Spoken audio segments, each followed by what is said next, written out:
My name is Morgan Craig Broadwith, and I'll be your guide for this 6-week online meditation and mindfulness series.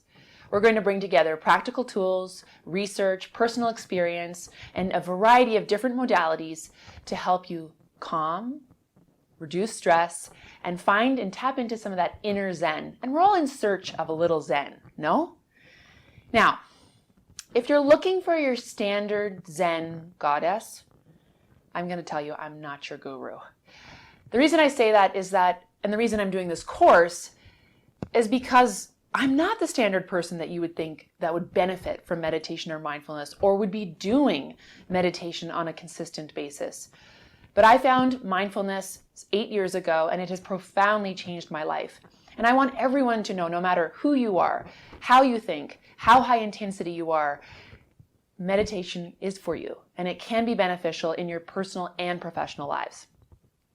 Over the course of the 6 weeks together, I'm going to strongly encourage/force you to be kind to yourself. Self-compassion is going to be an essential ingredient of your success. The reason is that you're going to fall off the wagon. You're not going to meditate every single day. You're not always going to do your homework, even though I desperately want you to. And in order for you to return back to meditation and mindfulness and incorporate it in your life in a more consistent way, you need to work on being kind to yourself. Now, if that's a pretty foreign concept, don't worry. That's going to be week 2. All right, we're going to be talking a lot about loving kindness and compassion and how to start cultivating that on a more consistent and regular basis. We're now going to move into a 3-minute breathing exercise. And this is how we're going to open every single one of our sessions together. So I'd like you to get comfortable, get a blanket, lay down if you want to, and I need you to close your eyes. I want you to tune in to your breath, the in and the out, not changing anything, simply allowing your breath to be. And as your mind wanders, coming back to the breath,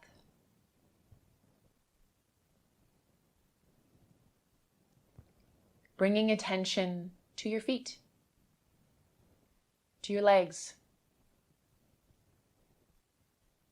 your knees and your hips, your joints that help you to move, to find balance. Bringing your attention up towards the buttocks and the pelvis, your lower back.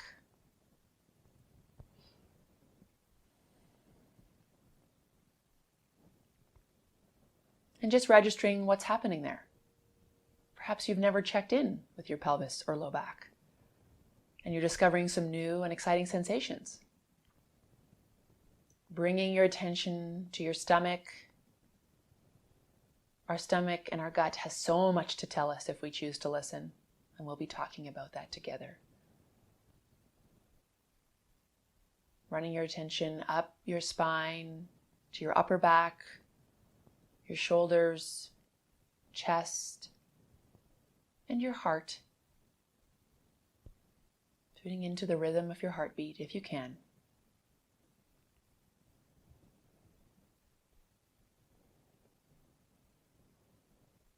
Bringing your attention up through your neck, to your mouth and your jaw. You can hold much tension here, and relaxing your tongue so that it's resting in your mouth, not glued to the top. To your eyes, top of your head, and releasing any energy that you wish to release. Now bringing your attention back to the breath, the in and the out. And now tuning in to any noises that are around you. Perhaps it's the sound of your house creaking, the furnace going, depending on what climate you live in. And gently opening your eyes and coming back to a seated position. So, if that was your first time doing any type of guided meditation or breathing exercise, congratulations, you have officially popped your meditation cherry. That's right, I told you This wasn't for anyone who's expecting your classic Zen goddess. There's going to be a lot of tongue-in-cheek throughout the 6 weeks together, and perhaps even a few swear words. So what is meditation and mindfulness?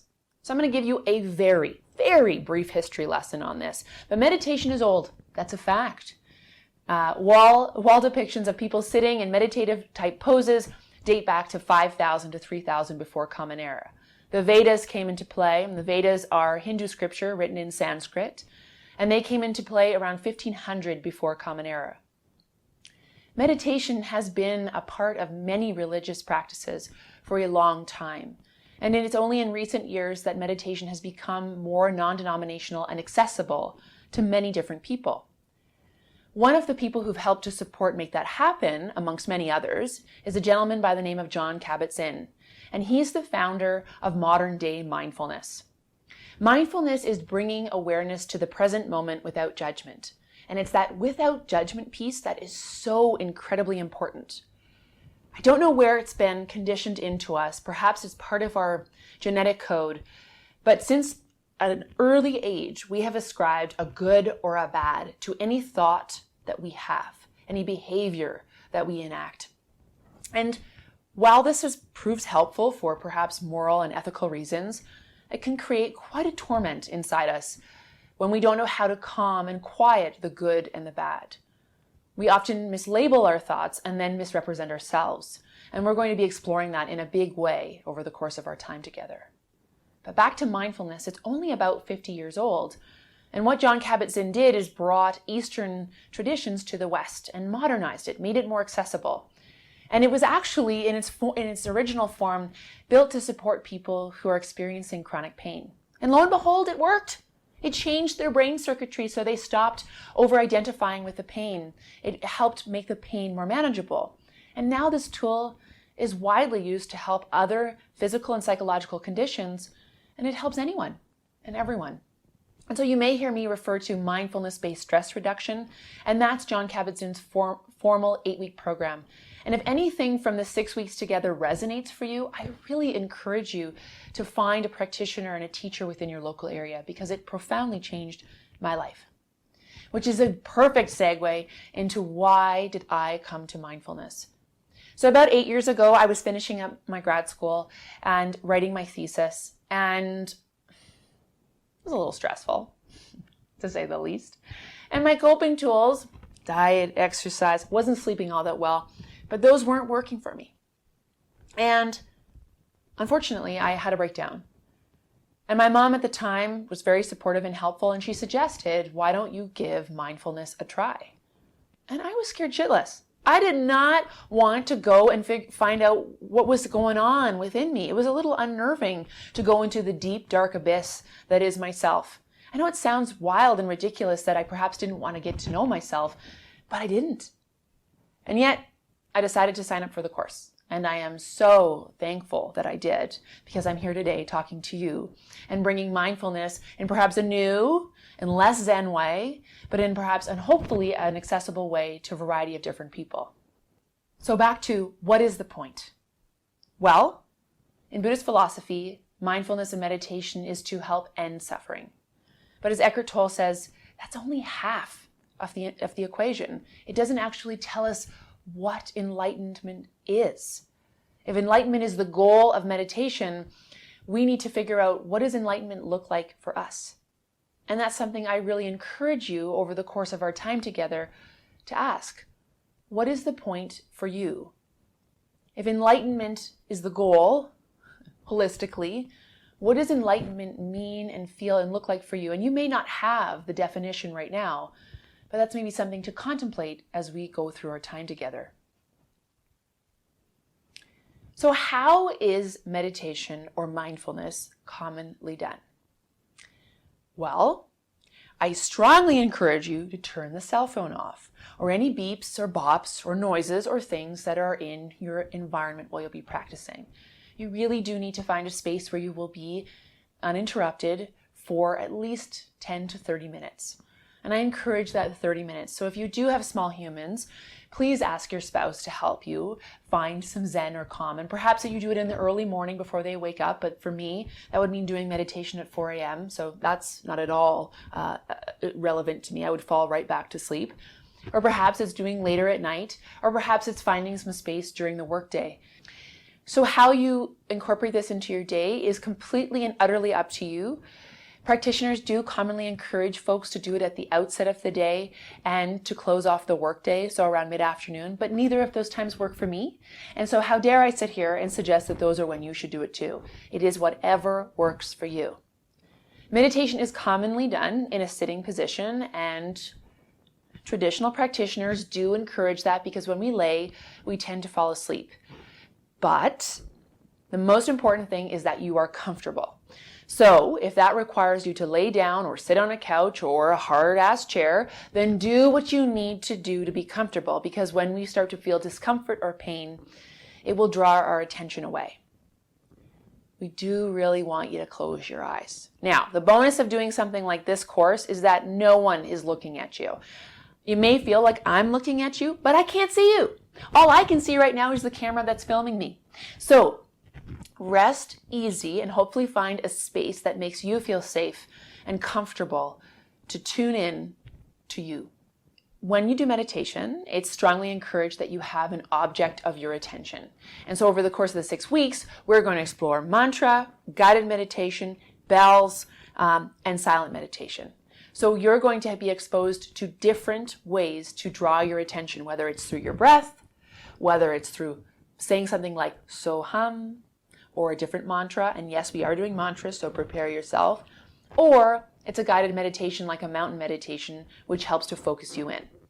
And lastly, it's really important that you strive to at least get a 10-minute meditation working up towards a 30-minute meditation.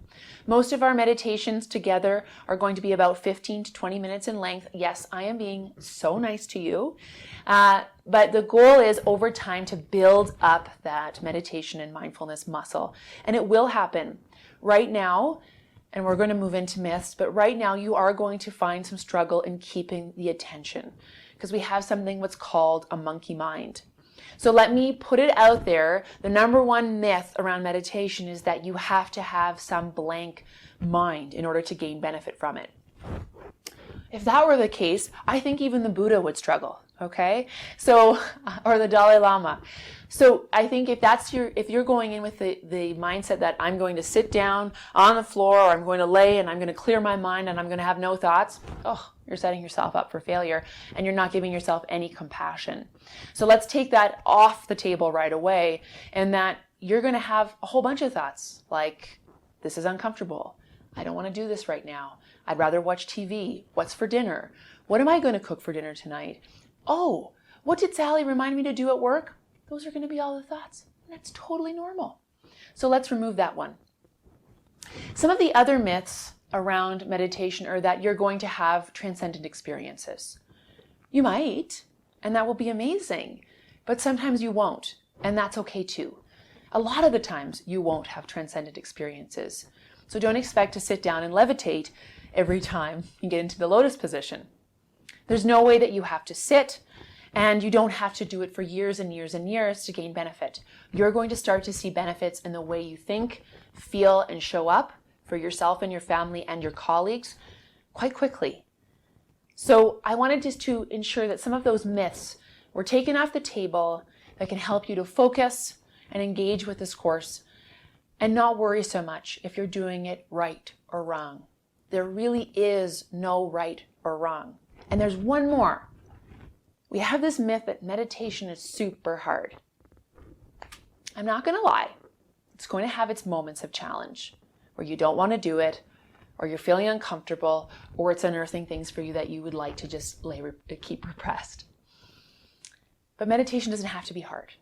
We can actually melt into it if we so wish. It can be a time where we nourish ourselves and create that space, that calm, and that peace. So what are the benefits?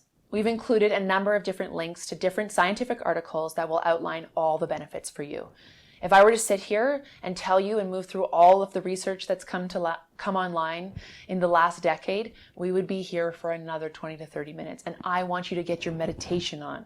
So please take some time to read some of the links that we have. And I encourage you to spend some time paying attention to what are the benefits specific to you. So if you don't have a journal, I encourage you to get one. I'd like you to take a moment to write down what are you hoping to get out of this course. You can pause the video. We also have created a guide for you which asks all the same questions that I'm going to be asking, but some people like a journal versus a formal document. So whatever works for you. So answering the question, what do you want to get out of this course? And secondly, what are some of the barriers you think or you can already think of that are possibly going to interfere with your ability to engage in a meaningful way? And how can we start to break down some of those barriers? Who do you need to ask for help? Perhaps a spouse, a friend, or a parent to help make this a reality for you. We're not done. You have homework. Yeah, you're going to have homework every single week. All right. What would you be expecting? You shouldn't be expecting anything else if you've signed up for a course. So your homework is to engage in a loving kindness meditation every single day this week. And I am being nice to you because with the formal mindfulness-based stress reduction course, you would be doing a 45 to 60 minute body scan every single day for the first week of the course. So this loving kindness meditation is about 15 minutes, and I strongly encourage you to fit it in every single day and asking yourself, what do I need to remove today in my agenda to make this happen? Good luck. You've got this.